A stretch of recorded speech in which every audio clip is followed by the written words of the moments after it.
for talking in this fight because we have done our work in the ring.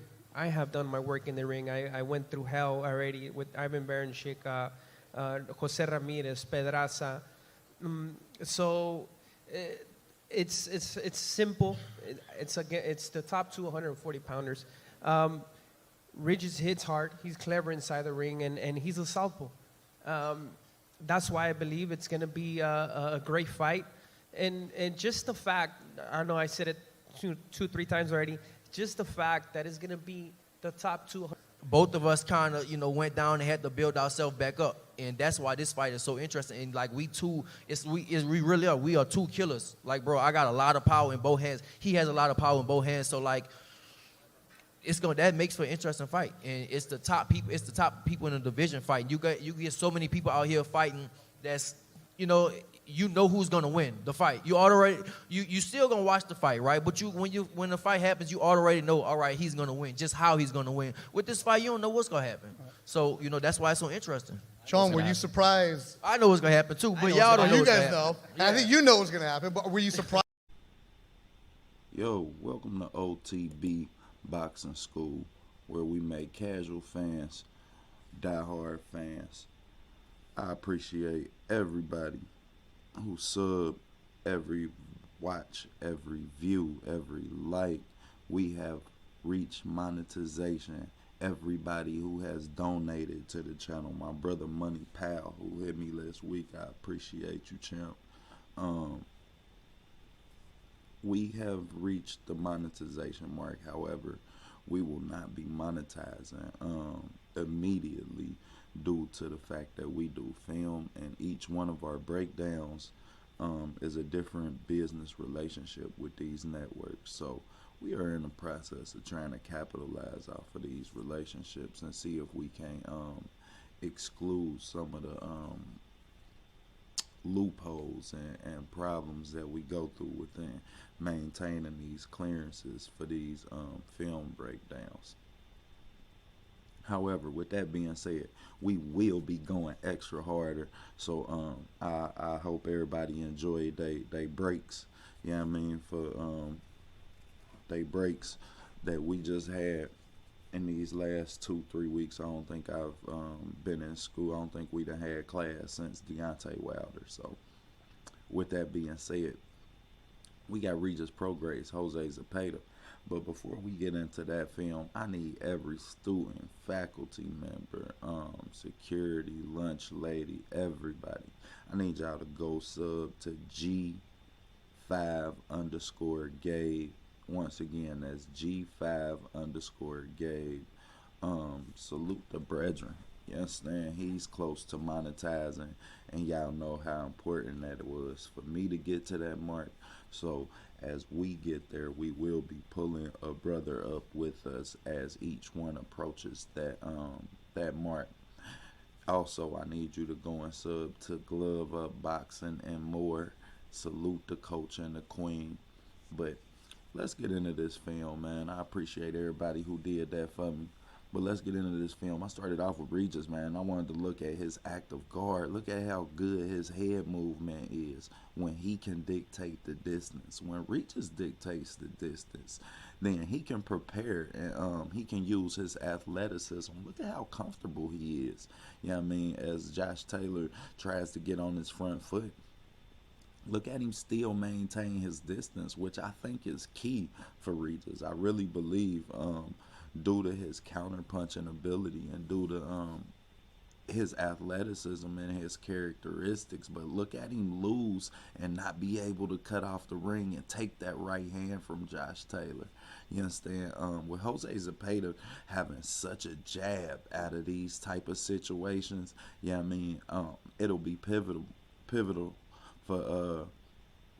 for Regis to really cut off the ring and land his punches. However, when we get into the other video with Tyrone McKenna, we will see that this is something that he did fix.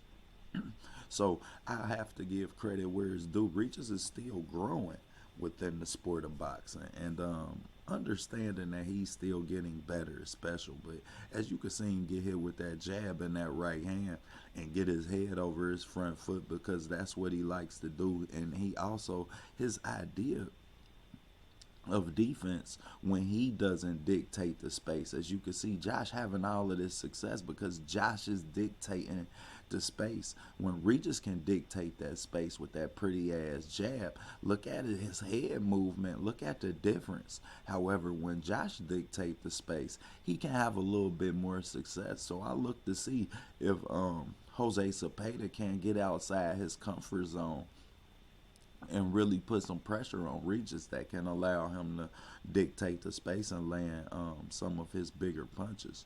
However, when Regis can dictate the space, look at him slip that punch. Look at him get up under that punch and put himself in a counter punching position, and he doesn't land those. However, it's enough to keep you honest, and later on throughout the fight, they set up variations for other counter punching opportunities. So his being able to give different looks and his supreme body punching a lot sets up a lot of the things and a lot of the positives in which he has in his game. However, when he doesn't dictate the space, Josh Taylor has success, McKenna has success, in which we're going to see later, and it really believes me to think that Regis needs to use his feet in defensive purposes just as much as he uses them in offensive purposes. You see him pivot, you see him swing around, you see the head movement. Look at him catch that punch.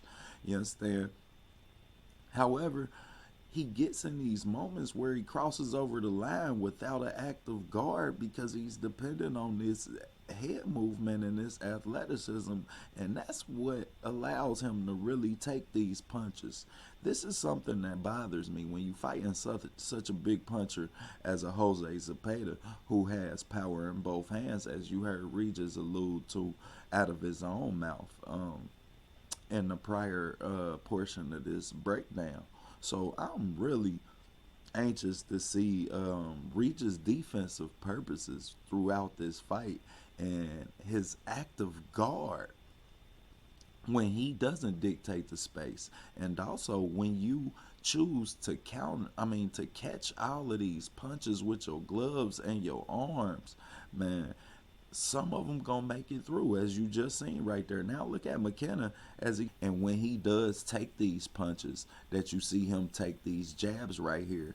Yeah, I mean, he planned on taking that jab so he could land his punch, but because of his horrible weight transition and not too active a guard either, he sets himself up for the latter of those punches. But he's able to possess both power in both hands because he's great at counter punching, period.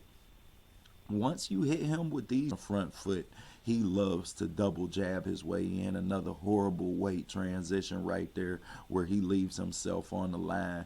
And then Jose Pedraza takes advantage of this one because he just moves out and comes back in as Jose Zepeda transitions to his front foot. Now you can see him sitting back on that back foot, which is what Jose Zepeda do. So when you see him backing up like that, he's transitioning his weight to his back foot. And in those moments, I want you to pay attention to how Regis closes the distance. How many different looks can Regis give him? Because if you give him the same look twice, Jose Zepeda we will be waking Regis up in the hospital Monday morning and telling him that it could be the latter of his career before he reaches the point where he has another title fight.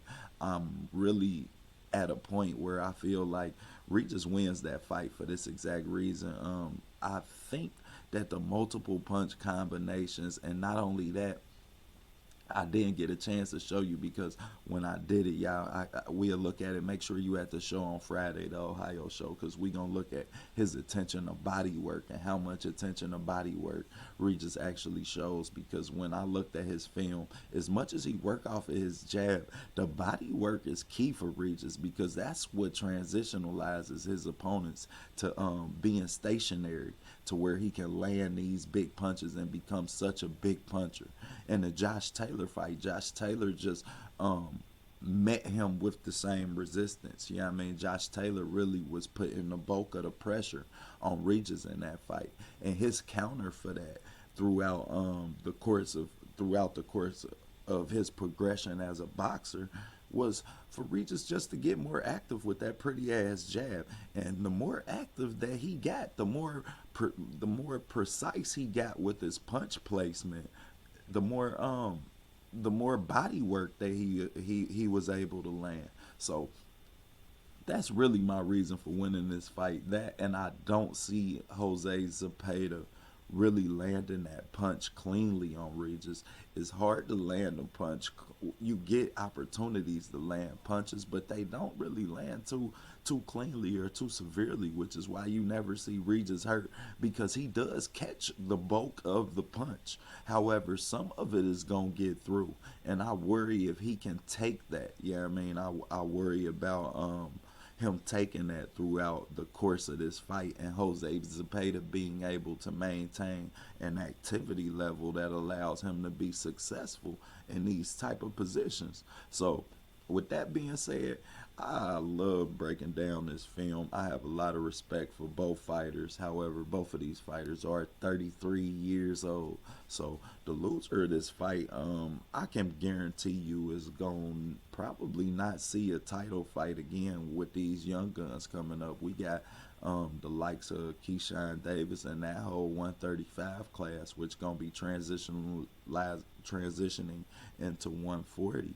With also the likes of a Gervonta Davis. Yeah, I mean, we got all of these guys coming up to 140. So I don't really see these guys reaching an opportunity to the loser of this fight having an opportunity to really be successful again until maybe year one of these guys play. So under those circumstances, I hate to see that be Regis, and we don't see him become another title contender until that portion of his career. That would really be a black eye of boxing, to have that much talent, only have his opportunities be taken from him, and or him not perform to his best ability in these opportunities, because he had a lot of success in the Josh Taylor fight. He just fought Josh fight. So in this fight, I really look for Regis to fight his fight the whole fight, and also stay within himself, because Jose Zepeda was tattoo your ass. Yeah, I mean, he'll tattoo your ass and you'll be waking up, as y'all seen. But for the most part, I got Regis on points. I don't see either one of these guys stopping each other. These are two warriors. These are two guys who, as I said, are 33. They've both been they're both former title holders. So they realize the point in their career in which they're at, and how monumental it could also still be for them to have a good performance even in a defeating effort. So I'm not gonna hold up too much of y'all time. I enjoy breaking this down, man. I enjoy both of these fighters. I have tremendous respect for both of these fighters and their boxing ability as well. However, class is dismissed on the note of keeping an active guard, which I have for the key for this fight. On that note, we gonna be out and let y'all be out too.